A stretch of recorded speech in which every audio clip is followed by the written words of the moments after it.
बिस्मिल्लाहिर्रहमानिर्रहीम, अस्सलाम वालेकुम, वेलकम बैक टू यहाँ RH ब्लड ग्रुप को डिस्कस करना है।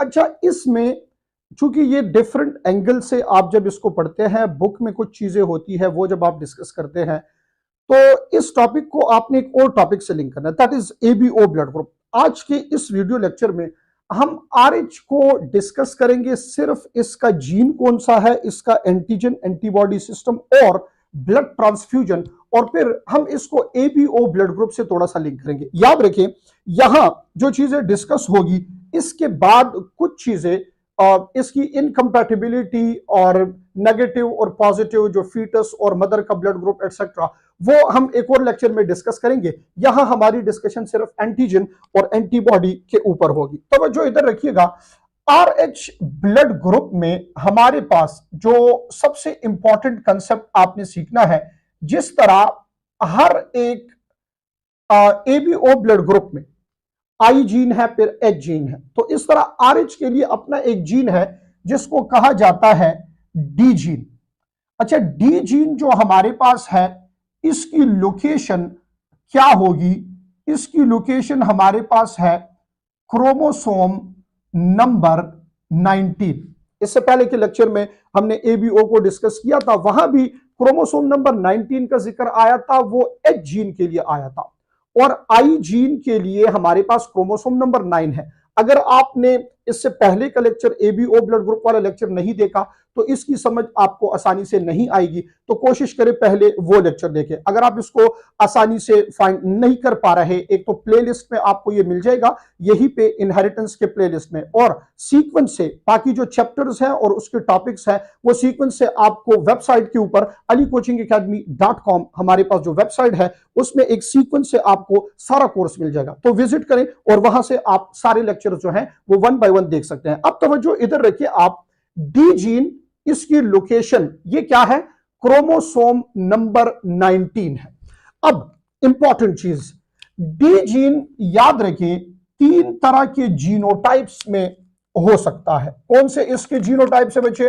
नंबर 1, इसमें भी कैपिटल D यानी होमोजाइगस डोमिनेंट, इसमें भी कैपिटल D स्मॉल d यानी हेट्रोजाइगस, एंड दिस में भी स्मॉल d यानी होमोजाइगस रिसेसिव। अब मैं जो कहने जा रहा हूं उसको जरा आपने गौर से सुनना है। अगर किसी इंडिविजुअल का D जीन इस तरह का है या किसी इंडिविजुअल का D जीन इस तरह का है, इन दोनों में से अगर कोई एक है तो याद रखिए इसके RBC के सरफेस के ऊपर D एंटीजन ये क्या होगा? ये प्रेजेंट होगा। RBC के सरफेस के ऊपर D एंटीजन क्या होगा बेटा? ये प्रेजेंट होगा। मैं कहना ये चाह रहा हूं, जिस इंडिविजुअल के RBC के सरफेस पे D एंटीजन प्रेजेंट हो उसका ब्लड ग्रुप क्या हुआ करता है? उसका ब्लड ग्रुप पॉजिटिव होता है।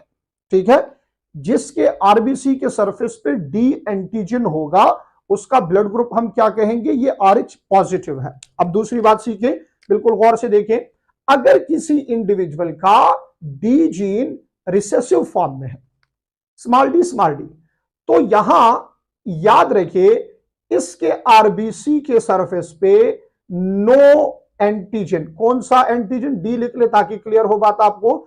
नो D एंटीजन, इसके RBC के सरफेस पे D एंटीजन नहीं होगा।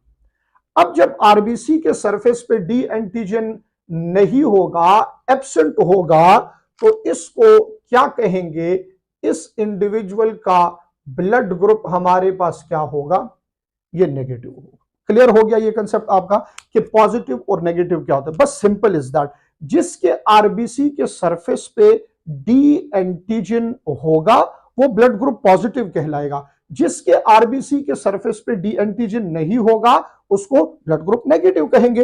अच्छा, अब जरा मेरे साथ चलिए, गौर से देखना है, आपने सीखना है इसको। एक इंडिविजुअल है जो ब्लड ग्रुप पॉजिटिव है, एक इंडिविजुअल है जिसका ब्लड ग्रुप क्या है? पॉजिटिव है।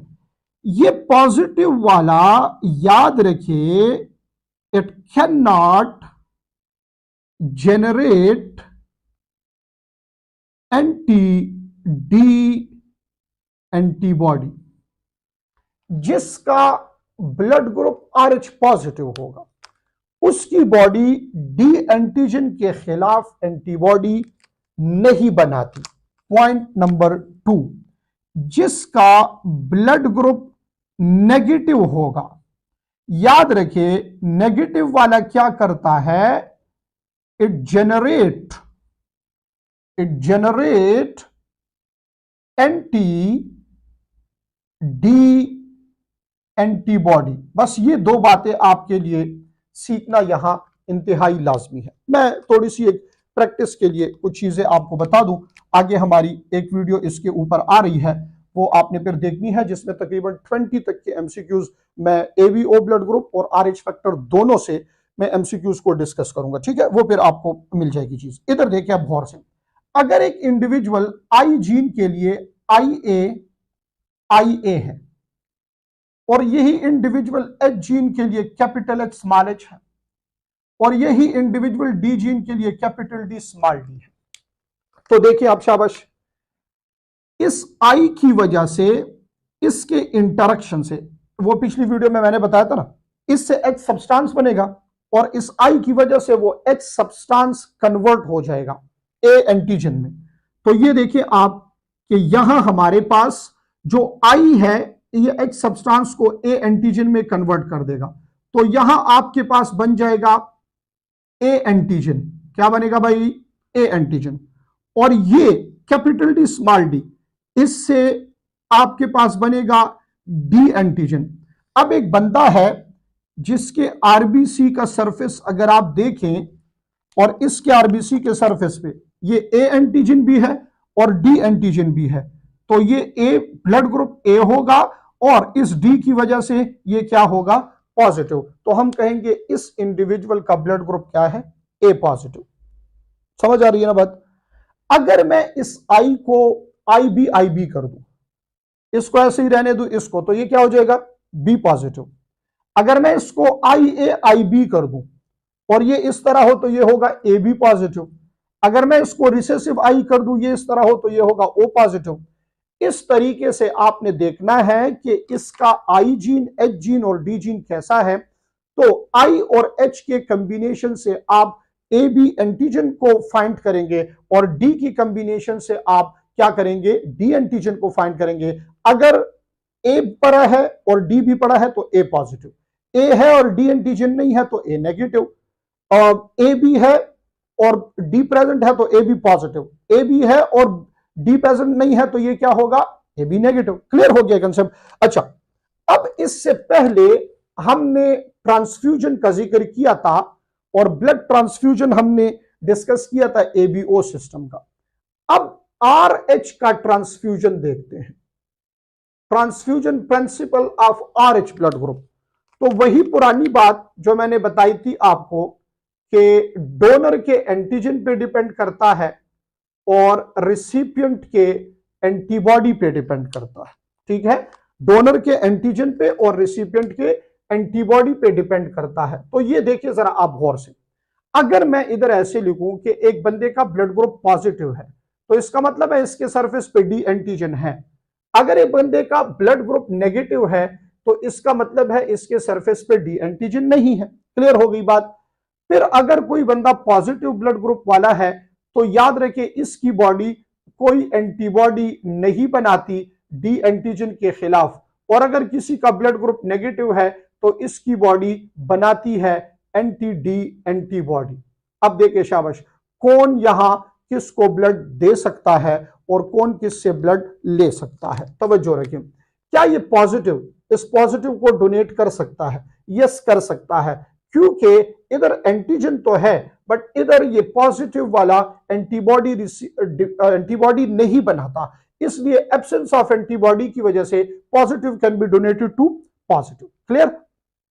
क्या ये पॉजिटिव इस नेगेटिव को डोनेट कर सकता है? नहीं कर सकता भाई। क्यों नहीं कर सकता? क्योंकि इधर एंटीजन है और इधर एंटी डी इसके खिलाफ एंटीबॉडी है, तो ये जब इधर डोनेट करेगा तो ये एंटी डी उस डी पे अटैक कर लेगा। अब इसके ऊपर कोई एंटीजन नहीं है, तो इसको आप यहां भी डोनेट कर सकते हैं और यहां भी कर सकते हैं।